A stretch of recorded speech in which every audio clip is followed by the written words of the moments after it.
I see so many people in a corporate setting using that browser and just getting exposed to this site. Um, and I'm just like, what is this doing to the working class minds? What is this doing to my mind, actually?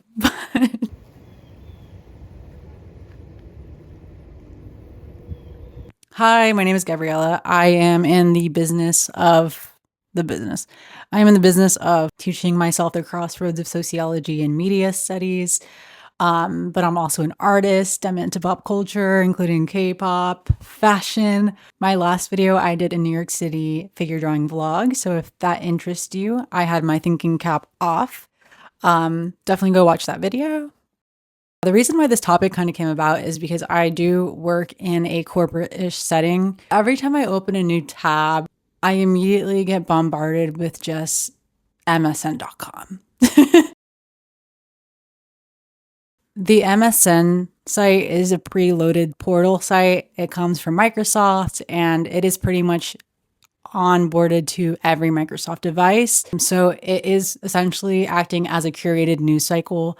And the really interesting and unique thing about MSN and how it takes a place in society right now is that people do kind of use it as like this digital front porch where they're kind of like logging onto their computer and they're like checking the weather, checking the stocks, or like checking the daily news. Like, I'm not gonna lie, like sometimes I log onto my computer and I'm just sitting there like, oh, let me know if you're thinking this, but you're just like, oh, people don't use that site. But it's like, hey, like a lot of people that are using their desktop do. Its core traffic is 93% desktop computers and largely driven by default browser setups. The regular visitor age segment usually falls between the demographic of ages 45 through 54. The gender split is roughly 55% male to 44% female. As capitalism has kind of delved into media and sites, like that has made the site pretty much symbiotic with advertising. Like, I hope I used that word right. They are trying to get clicks so advertisers buy their ad space and the entire page is essentially filled with ads. Yeah, so I think with that, it's safe to say that revenue has kind of become the North Star for this site. When I was researching this, I was just like, am I the only one who is noticing like the nature of MSN as a site? Like, am I the only one who's like taking the time to read this and pay attention? Um, but I went on Reddit and there were a bunch of people saying like, yeah, like MSN is like a solid wall of clickbait articles and it's like literally just like clickbait after clickbait. And I'm like, yes, yes.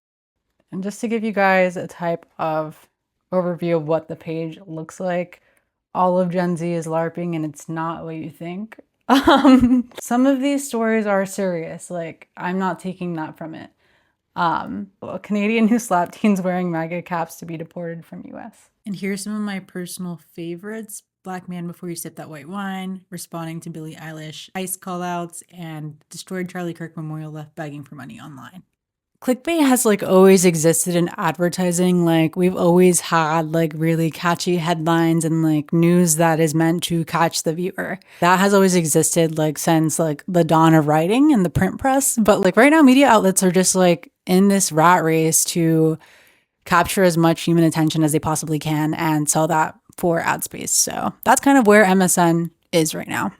It's actually crazy because in 2023, the Guardian newspaper actually published an article of a woman who passed in Australia, and the MSN site took that article and instead republished the story as, what do you think the reason is behind this woman's death? Like, wow, like who published that? Like who is in charge here? Because like this is insane. But there actually are a lot of concerns right now, apparently.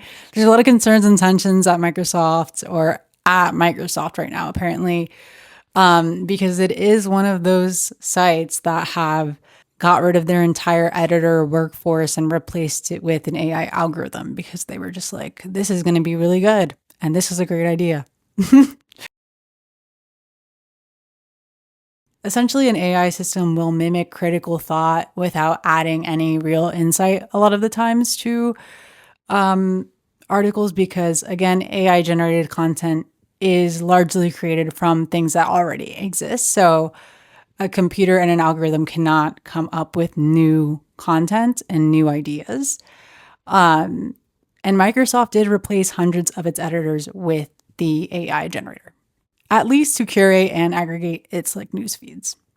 The more that things keep reappearing and keep getting pushed online, especially by a site that is so heavily trafficked, the more that that information is going to be coming up and reappearing as ideas. What was that? Okay, James. And I don't know if like maybe you think, hey, like we're in 2026, like maybe people should be able to like discern what's real and what is fake by now. Like fake news is not a new concept. But there are a lot of challenges with digital literacy.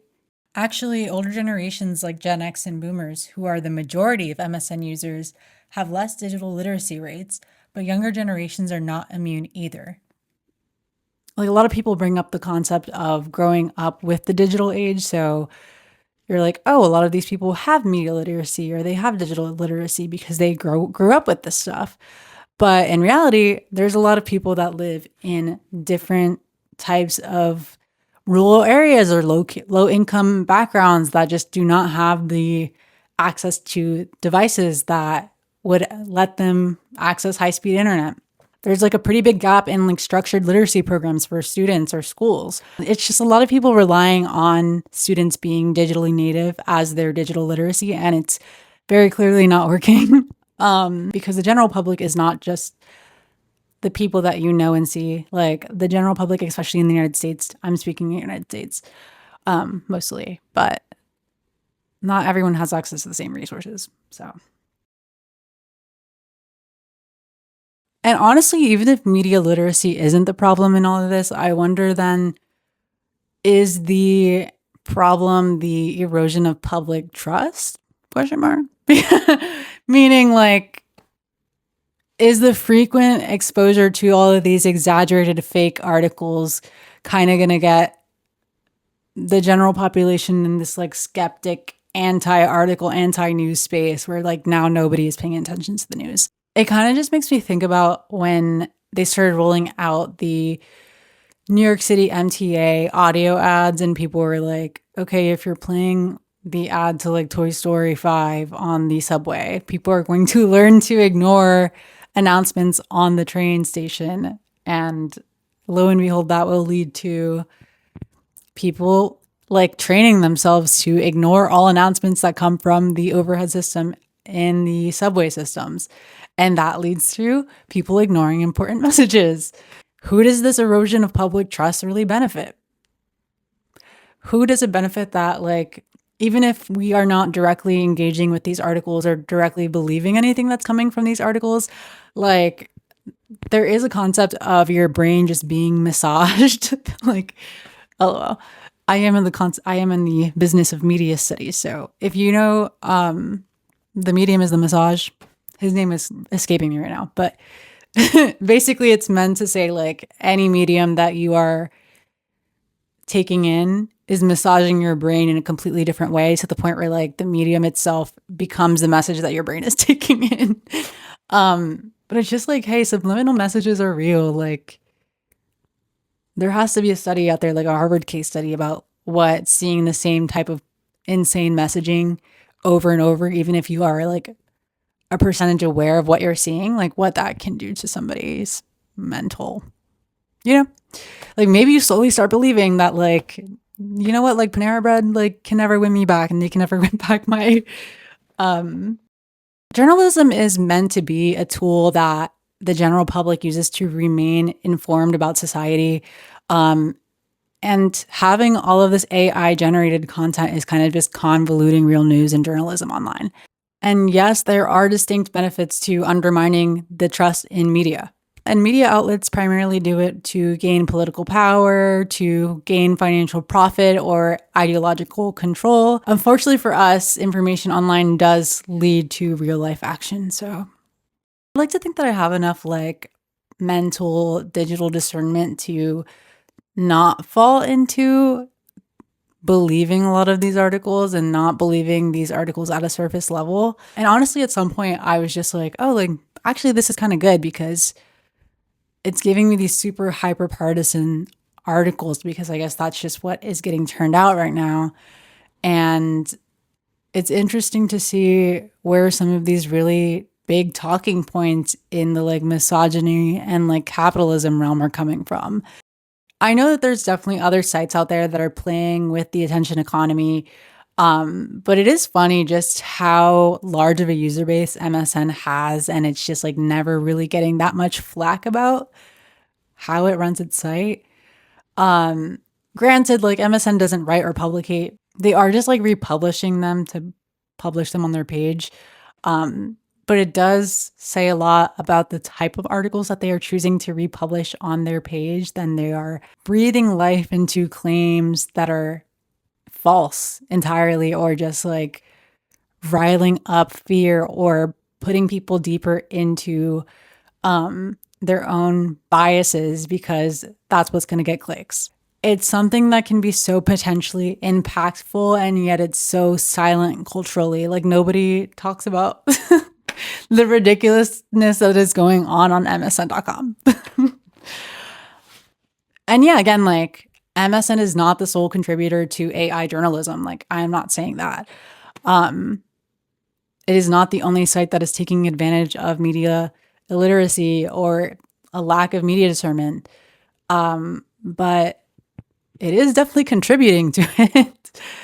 And I think that's enough to keep an eye on, I think. That being said, clickbait articles are really silly. If you know me, I have not shut up about MSN because I have personally found it to be comedy gold. Yeah, I honestly just thought it was like the funniest thing because like you would just get the most outrageous clickbaity articles. And they're just almost like a niche meta type of like comedy that I would genuinely screenshot and just send to my friends because I was like, what the fuck are they talking about? I'm just trying to get into the habit of looking at things that I run into frequently enough, or if not daily, and kind of asking what role it plays in our lives, especially if it's something that a large amount of people are also interacting with daily. Things can be silent in our culture, but we don't know what they're necessarily doing to us. So maybe it's worth to check in and see what's going on MSN.com land. Like, I don't know. Let me know in the comments if you have spent time on MSN.com and you have felt similarly, or if you have noticed other sites that kind of participate in this like attention economy revenue grab type of publishing. What other sites are taking advantage of people's digital illiteracy or literacy if they have? I don't know. I think it's interesting and I hope you find it interesting too. But yes, thank you so much for watching. Maybe I'll have takes that are not about MSN.com later. But for now, this is all I got. Bye.